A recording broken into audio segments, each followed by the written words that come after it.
Volví a mi propio departamento después de 2 meses, cuidando a mi padre moribundo, y encontré que mi suegra se había mudado. «Ya no tienes nada que hacer aquí», dijo. Debería haber revisado el cajón con llave primero. Estaba usando mi bata. Ese fue el detalle en el que mi cerebro se quedó atascado, incluso mientras el resto de la escena se armaba en algo que todavía no podía aceptar. 9 horas de manejo. Los papeles del cuidado paliativo de mi padre todavía en el asiento trasero. Los ojos tan secos por el viaje que los bordes de las cosas se habían vuelto borrosos. Y ahí estaba ella, Margaret Higgins, parada en el centro de mi living, con mi bata de algodón turco, sosteniendo mi taza de cerámica como si hubiera estado ahí durante años y se sintiera personalmente ofendida por mi llegada. Me quedé parada en la puerta de mi propia casa con las llaves todavía en la mano. Me miró de la manera en que uno mira a un repartidor que golpeó la puerta equivocada. Alice dejó la taza sobre mi mesa de café sin posavasos, lo cual, me doy cuenta, es una cosa absurda para notar en ese momento, pero la mente hace lo que hace. Qué bueno que llegaste. Nos ahorra una llamada. Empaca tus cosas y vete. Este departamento ahora es de mi hijo y mío. No grité, no lloré. La miré con mucho cuidado y después miré mi departamento por primera vez. Mis sábanas, desaparecidas del tendedero junto a la ventana. Mis plantas, el ficus lira que tenía desde hacía 4 años, la potus colgante, el pequeño jardín de suculentas en el alféizar, todo desaparecido. Mi arte, los 3 cuadros enmarcados que había elegido uno por uno durante todo un año, reemplazados. En su lugar, centrada en la pared como una declaración, colgaba una fotografía. Margaret y Thomas, enmarcados en dorado, sonriendo como si ya hubieran ganado algo. El departamento olía a su perfume, pesado, floral, del tipo que se anuncia desde 2 habitaciones de distancia. Y debajo, algo más. Algo rancio y fuera de lugar, como un espacio reordenado por alguien que no sabía cómo había sido antes. Me temblaban las manos. No de miedo. Había estado cuidando a mi padre durante 2 meses. Déjenme darles la forma de esa frase para que entiendan en qué estado me encontraba cuando crucé esa puerta. Mi padre, Robert Miller, 67 años, electricista jubilado, el hombre que me enseñó a cambiar una rueda y a hacer una bechamel decente y a nunca disculparme por ocupar espacio, había sido diagnosticado con una forma agresiva de linfoma 14 meses antes. Lo había peleado metódicamente, como hacía todo, hasta octubre, cuando el oncólogo usó la palabra paliativo con esa finalidad silenciosa que esa palabra siempre trae consigo. Mi madre falleció cuando yo tenía 19 años. No hay hermanos, era solo yo. Así que pedí licencia en mi trabajo como analista de contratos en Meridian Consulting, 12 años ahí, puesto senior, el tipo de vida laboral que había construido con cuidado y deliberadamente, y manejé hasta la casa de mi padre en Kessler Falls y me quedé. Cociné, manejé sus medicamentos. Hablé con el equipo de cuidados paliativos. Me senté con él en las noches malas. Le sostuve la mano en la última. Murió un martes a las 4:17 a.m., con la ventana abierta, porque siempre le había gustado el sonido de los pájaros temprano en la mañana. Me quedé 2 semanas más para ocuparme de la sucesión. La muerte tiene un peso administrativo del que nadie te advierte. Las llamadas, el papeleo, los formularios interminables que requieren una firma para confirmar que sí, una persona existió y ahora ya no. 2 meses, sin descansos, sin ayuda. No porque Thomas no se hubiera ofrecido, técnicamente. Me había escrito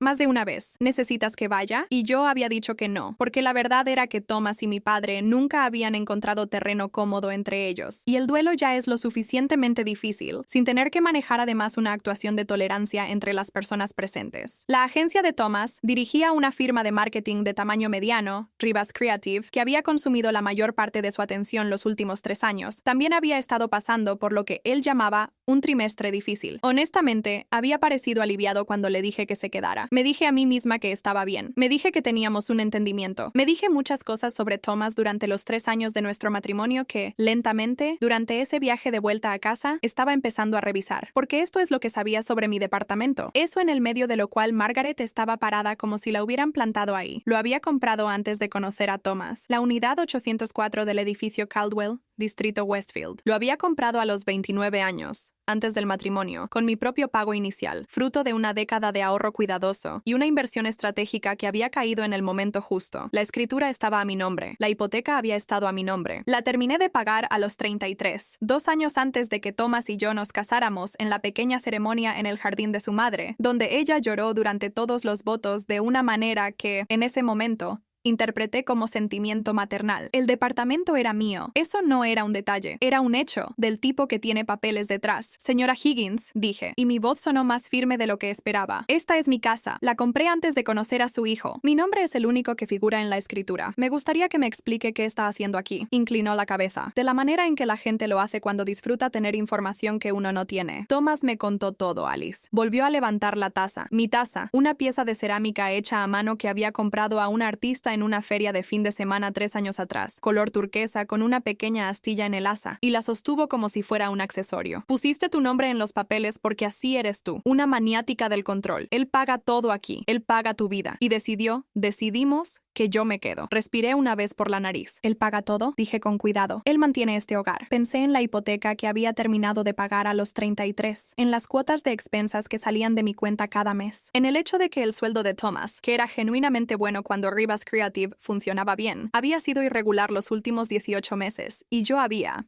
en silencio y sin convertirlo en una discusión, absorbido esa irregularidad con mis propios ingresos sin exigir gratitud por ello. Pensé en todo eso. No dije nada de eso. Lo que hice en cambio fue sacar mi teléfono y llamar a la administración del edificio. Carl Henderson había sido el administrador del edificio Caldwell durante 19 años. Era un hombre compacto y metódico que usaba el mismo estilo de polo en 6 colores distintos y guardaba documentación de la misma manera en que otras personas guardan rencores, minuciosamente y sin disculpas. Una vez le había enviado una carta certificada a un inquilino por una infracción de ruido que incluía una línea de tiempo de 17 puntos con marcas horarias. Era exactamente la persona indicada para llamar. Atendió al segundo tono. Cuando le expliqué la situación, su voz bajó a ese registro particular al que llegan los administradores de edificios cuando identifican un evento de responsabilidad. Subo en 4 minutos, dijo. No toqué nada. Mientras esperábamos, Margaret caminaba de un lado a otro. Murmuró algo sobre la gratitud y el sacrificio. Me llamó desagradecida 2 veces. Reacomodó su almohadón decorativo en el sofá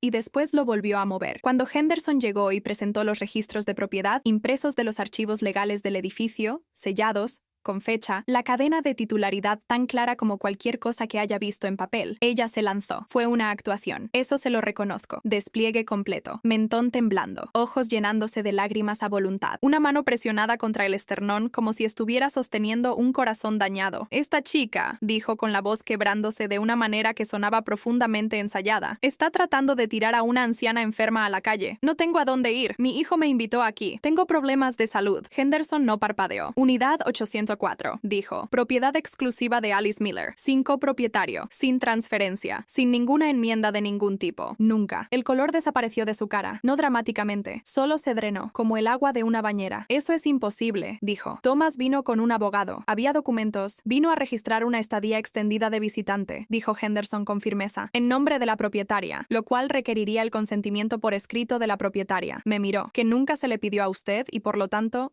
nunca se dio. Ella apretó la taza con más fuerza. El abogado dijo, señora Higgins, la voz de Henderson tenía la cualidad de una puerta cerrándose. Usted está ocupando actualmente una unidad sin el consentimiento de la propietaria. Eso es allanamiento. Ya le pedí a seguridad que suba. Le recomendaría que empiece a juntar sus cosas. 2 oficiales de seguridad del edificio, Marcus Webb, en el puesto hacía 6 años, y un tipo nuevo llamado Derek, cuyo apellido no llegué a captar, la vieron empacar. Yo me quedé parada en la puerta de la cocina. No ayudé, no hablé. Mire, ella se movió por el departamento con la furia controlada de alguien que había esperado ganar esto, y ahora estaba recalculando. Empacó con bastante eficiencia, lo cual me dijo que las maletas nunca se habían desempacado del todo, o que en algún lugar ya sabía que esto era una posibilidad. Cuando la escoltaron afuera, Marcus sostuvo la puerta con la paciencia profesional de alguien que ya había sacado gente de propiedades antes y había aprendido a no tomárselo personal. En el ascensor, ella se dio vuelta. Ahí fue cuando la máscara se cayó por completo. Thomas ya hizo lo que tenía que hacer para asegurar su futuro. Su voz resonó en el pasillo, aguda y filosa. Te crees tan lista, Alice. Siempre te lo creíste. Pronto vas a entender lo que él construyó. Las puertas del ascensor se cerraron. Me quedé parada en el silencio. Lo que él construyó. Esa frase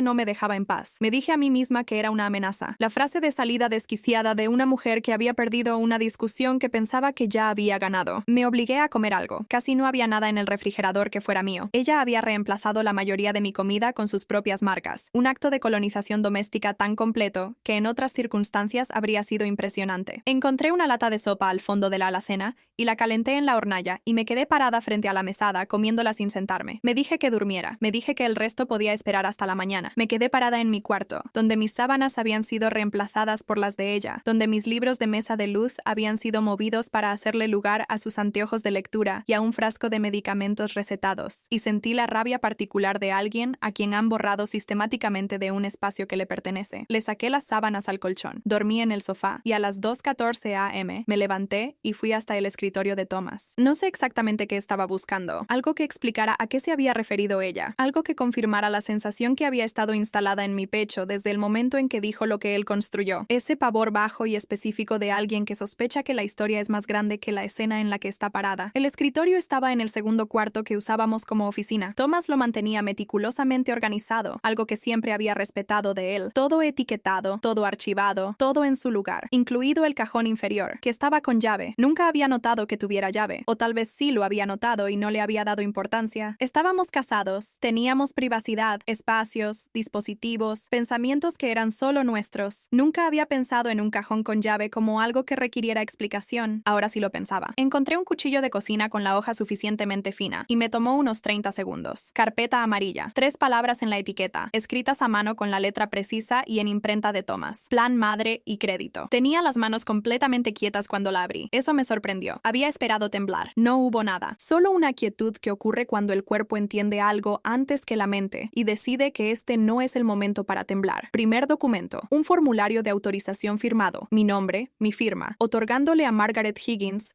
el derecho a residir en la unidad 804 del edificio Caldwell, de forma indefinida, como familiar de la propietaria. Mi firma, mi letra, casi. La sostuve bajo la lámpara del escritorio. Casi perfecta. El bucle en la A de Alice. La leve inclinación arrastrada de la M de Miller. Alguien había estudiado mi firma, de contratos, de documentos que habíamos firmado juntos, de 3 años de papeleo compartido, y la había reproducido con suficiente habilidad como para que, a simple vista, con poca luz, con apuro, pasara desapercibida, pero no bajo una lámpara, no para mí. La dejé a un lado. Segundo documento. Una solicitud de préstamo comercial. Thomas Rivas, único solicitante. Rivas Creative, LLC. Monto del préstamo, $340,000. Propósito. Capital operativo y expansión de la agencia. Garantía listada. Unidad 804. Edificio Caldwell. Valor de mercado tasado en $410,000. Adjunto. Una fotocopia de mi escritura. Una fotocopia de mi identificación estatal, no la actual. La versión de 4 años atrás, la que tenía cuando recién empezamos a estar juntos y que había reemplazado después de que cambió mi dirección. Registros financieros de una cuenta conjunta que habíamos abierto 2 años después de casarnos, que yo había usado con moderación y Thomas había usado con frecuencia, todo copiado sin que yo lo supiera. Y al pie de la solicitud, en un recuadro etiquetado, notas adicionales de documentación de respaldo, una línea escrita a mano con una letra distinta, de trazo grueso, segura, definitivamente de Margaret, confirmar la presencia de un familiar en la propiedad para respaldar la aprobación del banco. La propiedad aparenta ser una unidad residencial de uso compartido, consistente con el reclamo del solicitante de copropiedad conyugal. Ella no estaba enferma, no estaba sin hogar. Era un activo, un accesorio humano, ubicado en mi departamento para que pareciera un hogar familiar cálido y habitado cuando el banco enviara al hogar. Ella no estaba enferma, no estaba sin hogar. Era un activo, un accesorio humano, ubicado en mi departamento para que pareciera un hogar familiar cálido y habitado cuando el banco enviara a alguien a tasar la garantía, para respaldar el reclamo de Thomas de que el departamento era, en efecto, un bien matrimonial compartido, lo cual, bajo ciertas condiciones, podría argumentarse legalmente que era, a pesar del título a mi nombre, todo, la llegada, la bata, la fotografía en la pared, las sábanas reemplazadas, la comida reemplazada, el reemplazo doméstico total de mí misma, todo un montaje, todo actuado, y mi firma falsificada en ese formulario de autorización, puesta ahí para que, si alguien preguntaba por qué ella estaba ahí, hubiera papeles. Fotografié cada una de las páginas. Después llamé a Thomas. Contestó al tercer tono con la voz cálida y ligeramente cansada de un hombre que cree tener control de la situación. Mi amor, ¿estás en casa? Te iba a llamar por la mañana. Tu Tu madre dijo. Encontré la carpeta amarilla, dije. Silencio total. 4 segundos de eso. Alice. Encontré la carpeta amarilla, Thomas. Quiero que pienses muy bien lo que vas a decir a continuación. Te lo iba a decir. Su voz había cambiado. Todavía no a la defensiva. Calculando. Decidiendo qué versión de esto iba a actuar. ¿Ah, sí? ¿Cuándo? ¿Antes o después de que el banco aprobara un préstamo usando mi departamento como garantía? ¿Antes o después de que tu madre terminara de usar mi casa como escenografía? ¿O pensabas decírmelo cuando el dinero ya estuviera gastado, cuando ya fuera demasiado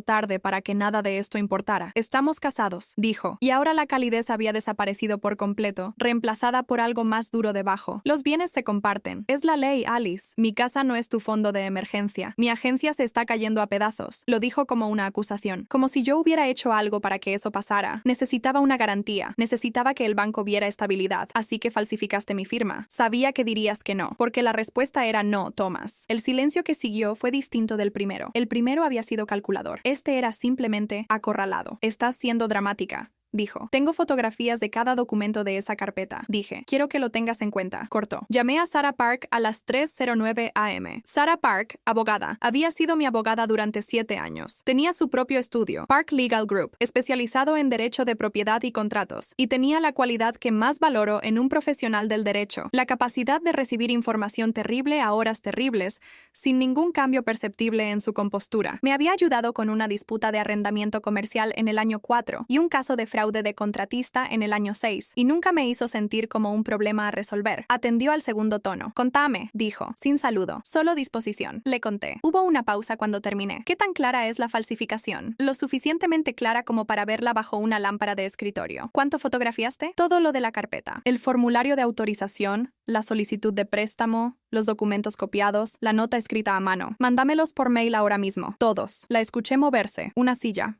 Un interruptor de luz. Y Alice, no abras la puerta esta noche. Ni a Thomas, ni a ella, ni a nadie. Si él viene, me pones en altavoz. ¿Qué es lo que estamos viendo? Pregunté. La falsificación es un delito grave en este estado, dijo. Fraude de documentos. Fraude de identidad, uso no autorizado de registros financieros. La solicitud de préstamo sola es fraude bancario si fue presentada. Listar como garantía una propiedad sin tu autorización. Eso es un cargo aparte. Estamos ante múltiples cargos, potencialmente, dependiendo de si el banco recibió esos documentos. Dijo algo esta noche, dije, cuando la escoltaron afuera. Dijo que Thomas ya había hecho lo que tenía que hacer para asegurar su futuro, lo cual sugiere que la solicitud ya pudo haber sido presentada, dijo Sarah. Eso fue lo que pensé. Voy a hacer 2 llamadas antes de las 6 am, dijo. Vos quédate tranquila. Llegaron a las 11:40 de esa noche. Escuché sonar el intercomunicador y miré la aplicación de las cámaras de seguridad en mi teléfono. El edificio había instalado cámaras en los pasillos el año anterior después de una serie de robos de paquetes, y los residentes podían acceder a la transmisión. Y ahí estaban. Thomas, camisa blanca, planchada. La camisa que usaba cuando quería parecer razonable. Margaret junto a él. Se había cambiado a algo más suave. Cardigan beige, pelo suelto. Tenía la expresión de una mujer preparándose para actuar el duelo. Alice. La voz de Thomas por el intercomunicador sonaba modulada, cuidadosa. Abrí la puerta. Hablemos como adultos. Sé que estás molesta. Lo entiendo, pero hay contexto que no tenés, y necesito que me escuches. Margaret hizo un sonido detrás de él. Un sonido preparatorio. El sonido de alguien entrando en calor. Apreté el botón del intercomunicador. Esperen, dije. Un segundo. Llamé a Sarah. Atendió de inmediato. ¿Están ahí? Los dos. En el intercomunicador. Poneme en altavoz y acerca el teléfono. Lo hice. La voz de Sarah, clara, profesional. El tono de una mujer que había estado despierta 2 horas preparándose exactamente para esto. Llenó el pasillo desde mi lado del intercomunicador. Señor Thomas Rivas, señora Margaret Higgins. Habla Sarah Park, abogada de Alice Miller. Esta conversación está siendo grabada y registrada con fecha y hora. Quiero informarles que las copias de los documentos encontrados en el cajón con llave del escritorio en la unidad 804, incluyendo el formulario de autorización falsificado con una firma fabricada de la señora Miller, la solicitud de préstamo que lista la unidad 804 como garantía no autorizada y la nota de instrucción escrita a mano, fueron transmitidas a, primero, el equipo de propiedad ilegal del edificio Caldwell. Segundo, el departamento de fraude de Harbor National Bank, donde la solicitud de préstamo fue presentada el miércoles pasado. Tercero, la detective Caroline Reyes, de la unidad de delitos financieros, que ya fue informada y se contactará con ambos por la mañana. Margaret hizo un sonido. Esta vez no fue actuado. Algo involuntario. Además, continuó Sarah, hemos iniciado una petición formal para disolver el matrimonio por motivos de fraude e incumplimiento del deber fiduciario, que será presentada ante el tribunal mañana a las 9 am. La señora Miller no tiene más más comunicación que mantener con ninguno de los dos directamente. Si tienen algo que decir, pueden contactar a mi oficina. La voz de Thomas había perdido la modulación. Alice, solo mi nombre. Crudo, urgente. Alice, por favor, no arruines mi vida. Cometí un error. Tomé una mala decisión, entré en pánico y cometí un error. Vos me conocés. Sabés que no soy. Esto no es quien soy. Por favor, solo abrí la puerta. Me acerqué al intercomunicador. ¿Alguna vez, dije en voz baja, pensaste, aunque sea una vez, en lo que le estabas haciendo a la mía? Silencio. Entonces lo escuché. Las puertas del lobby del ascensor. Pasos. La cadencia particular y decidida de la seguridad del edificio. Marcus otra vez. Y esta vez, otros dos que no reconocí. La voz de Thomas se volvió irregular. Alice. Alice, solo abrí la puerta. Podemos arreglar esto. Solo tenés que dejarme. Alice. El ascensor se cerró. Me quedé parada en mi departamento. El corazón golpeándome. Las manos quietas. Entonces mi teléfono vibró. Harbor National Bank. Departamento de fraude. Miré la pantalla fijamente durante 3 segundos completos antes de atender. Señora Miller, una voz de hombre. Controlada. Oficial. Habla Raymond Osei, analista senior de fraude de Harbor National. Unidad de investigación de fraude. Estuvimos en contacto con su abogada y quería comunicarme con usted directamente. Marcamos la solicitud presentada el miércoles bajo el nombre de Thomas Rivas y la pusimos en espera pendiente de una investigación completa. Gracias, dije. Señora Miller, también necesito informarle algo. En el proceso de revisar los documentos presentados, nuestro sistema marcó una segunda solicitud de préstamo, otra propiedad listada como garantía, otro banco, First Gateway Lending, presentada hace aproximadamente 3 semanas, la misma firma falsificada, la misma identificación copiada. Me senté en el piso, no a propósito. Las piernas simplemente decidieron. ¿Qué propiedad? Pregunté. Una unidad comercial, calle Brenner Dondi 210, oficina C. ¿Tiene alguna conexión con esa dirección? No tenía, lo cual significaba que Thomas ya había hecho esto antes, no una sola vez, en pánico, no una decisión desesperada tomada en una crisis, 2 veces, sistemáticamente, con mi identidad como instrumento. Señora Miller, ¿sigue ahí? Sí, dije. Mi voz sonó muy lejana. Acá estoy, la detective Caroline Reyes, de la Unidad de Delitos Financieros. Llevaba 14 años en la fuerza, los últimos 6 en fraude financiero y de identidad. Era una de esas investigadoras que hablaban lento a propósito, no por inseguridad, sino porque había aprendido que la gente bajo estrés escucha mejor cuando la información llega al ritmo que puede absorber. Llegó al departamento a las 9:15 de la mañana siguiente. Tenía su propia carpeta. Era más gruesa de lo que esperaba. Llevamos unos 4 meses observando a Rivas Creative, me dijo, sentada frente a mí en mi mesa de cocina con un café que yo había preparado, en mi propia taza, que Marcus había recuperado del pasillo del ascensor, donde Margaret la había dejado caer en el caos de la salida. No a su esposo específicamente. Al principio, surgió una alerta en una auditoría de rutina de solicitudes de préstamos para pequeñas empresas en el distrito. Inconsistencias en la documentación de garantías entre varios solicitantes que usaban el mismo escribano. ¡El mismo escribano!, repetí. Un escribano llamado Gerald Finch, que está suspendido a la espera de la investigación y que en los últimos 18 meses procesó 14 documentos que ahora están bajo escrutinio por irregularidades. Deslizó una hoja hacia mí. Su formulario de autorización falsificado fue certificado por Finch. Así que Thomas no hizo esto solo. No, creemos que no. Cruzó las manos sobre la mesa. El patrón sugiere una red, pequeña e informal, armada alrededor de dueños de negocios desesperados que necesitaban garantías que no tenían legítimamente. Finch proveía la certificación. Otra persona, todavía estamos identificándola, proveía las plantillas de documentos y la guía de falsificación. Su madre, dije. Reyes me miró. La letra en la nota de instrucción de la carpeta, dije. La nota sobre confirmar la presencia de un familiar en la propiedad. Es la letra de Margaret. La conozco desde hace 3 años. Tarjetas de cumpleaños. Notas en el refrigerador. Es de ella. Reyes anotó algo. Vamos a tener a un perito calígrafo comparándolo, dijo. Pero sí, es consistente con lo que estamos desarrollando. Me contó lo que venía. Cargos formales. Falsificación, fraude de identidad, solicitud de préstamo fraudulenta, posible conspiración. El cronograma para el arresto. El proceso para marcar mis documentos de identidad y evitar más uso no autorizado. También me contó algo que no esperaba. Su nombre se usó en 2 solicitudes, dijo, pero encontramos referencia a una tercera, una más pequeña, una línea de crédito personal de $40,000 a través de una cooperativa de crédito. Fue aprobada hace 18 meses atrás. Todavía éramos, hasta donde yo sabía, un matrimonio funcional. Nunca vi esa línea de crédito, dije. No, dijo, no la habría visto. Se abrió con una variación de nombre, Alice R. Miller. La R es por su apellido de soltera, Rivera, que figura en su pasaporte. Nunca se vinculó a su monitoreo de crédito porque la variación no activó ninguna alerta. Yo, Rivera Miller, quien había sido antes de Thomas. Antes del matrimonio, había usado el nombre que yo había dejado de lado para convertirme en su esposa. Eso fue lo que finalmente finalmente, hizo que me temblaran las manos. Thomas fue arrestado un jueves a las 8:42 a.m., afuera de las oficinas de su agencia en la avenida Meridian, que según la nota de prensa que leí ese mismo día más tarde, había sido cerrada por el propietario el lunes anterior por 2 meses de alquiler comercial impago. La agencia en caída era más caída de lo que yo sabía. Margaret fue arrestada por separado, en su propio departamento del otro lado de la ciudad, aproximadamente a la misma hora. Fue liberada bajo fianza a las pocas horas y dio, según una fuente que se lo contó a Sarah después, una declaración en la que se describió a sí misma como una madre amorosa a la que su hijo le había pedido ayuda y que simplemente había hecho lo que cualquier madre haría. Sarah me mandó por mail una copia de los cargos: 3 cargos de falsificación, 2 cargos de fraude de identidad, un cargo de conspiración para cometer fraude bancario. El escribano, Gerald Finch, enfrentando 7 cargos en todos los casos asociados. Leí el documento 3 veces, no por satisfacción, por confirmación. Esa confirmación particular que llega cuando ves algo moverse desde el interior, desde el lugar donde lo habías estado sosteniendo, sola, a las 2 a.m., con un cuchillo de cocina y un cajón con llave, hacia el registro externo, documentado, institucional. Había pasado, era real. Ahora era un asunto de registro público. Presenté el divorcio esa misma tarde. Sarah ya tenía los papeles listos. Quiero contarles la parte que nadie pregunta, porque el arresto hace un final limpio, los cargos hacen un final limpio. 3 meses después,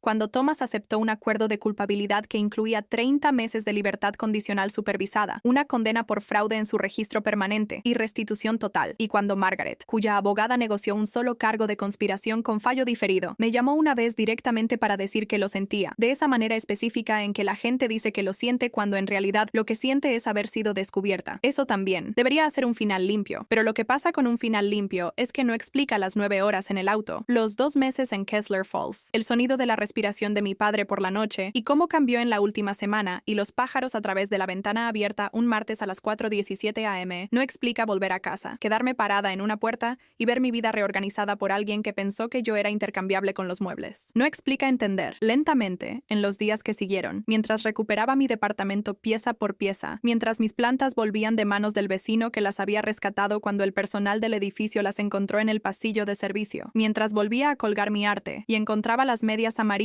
que había empacado sin razón, solo porque habían estado en el cajón de medias de mi padre, y no pude dejarlas. Que la traición había sido silenciosa y larga, no una noche con un cajón con llave. Años, cuidadosa y progresiva. El tipo de larga, no una noche con un cajón con llave. Años, cuidadosa y progresiva. El tipo de erosión que ocurre cuando alguien mira tu vida y decide que es un recurso. Volví a la doctora Angela Chu, una terapeuta especializada en trauma que había visto brevemente después de un periodo difícil 4 años atrás. Tenía su consultorio cerca del distrito Westfield y 14 años de experiencia clínica, y en nuestra primera sesión de vuelta me dijo algo que sigo dando vueltas desde entonces. Lo más difícil de elaborar, dijo, no es la traición, es la versión de vos misma que confió en quien te traicionó, porque esa versión de vos no estaba equivocada al confiar, solo estaba amando a alguien que no lo merecía, y lleva tiempo separar el duelo por ella de la ira hacia él. Lloré en esa sesión, no por Thomas, no por Margaret, por la versión de mí que había comprado un hermoso departamento a los 29 años, sola, y después había pasado 3 años entregando lentamente su significado a personas que lo veían como inventario. Por mi padre, cuya letra en el reverso de una foto vieja que encontré durante los trámites de la sucesión decía: Alice, la mujer más valiente que conozco. No dejes que nadie te diga lo contrario. Él no llegó a ver el cajón, la carpeta, las fotografías, los cargos, pero creo que habría reconocido el momento en que me quedé parada en la puerta de mi propia casa, exhausta, temblando, sola, y no me fui. 6 meses después, mis plantas volvieron, todas. El ficus lira tardó un tiempo. Siempre hay un periodo de asentamiento después de un desplazamiento, pero ahora está más alto de lo que estaba antes. Hice cambiar las cerraduras la mañana después del arresto. La administración del edificio actualizó el protocolo de seguridad para el registro de visitantes después de que se documentó el incidente. Henderson me mandó una nota formal en papel membretado del edificio informándome del cambio, algo muy propio de él. Sarah cerró el divorcio en 4 meses. Mi departamento sigue siendo mío. Siempre fue mío. La línea de crédito a nombre de Alice R. Miller fue disputada formalmente y cerrada. Mi reporte de crédito fue corregido. Raymond Osei, del equipo de fraude de Harbor National, mandó un mail de seguimiento confirmando la eliminación completa y señalando que mi caso había contribuido a identificar 3 solicitudes fraudulentas adicionales dentro de la misma red. 3 personas más cuyos nombres habían sido tomados prestados sin permiso. 3 personas más que no lo sabían. A veces pienso en ellas. Dejé Meridian Consulting en el 3er mes, no por el fraude, sino por la claridad que sigue a cierto tipo de ajuste de cuentas. Empecé a trabajar como consultora independiente. Trabajo desde mi mesa de cocina algunas mañanas y desde un un pequeño espacio de oficina compartido a la vuelta de la esquina otras,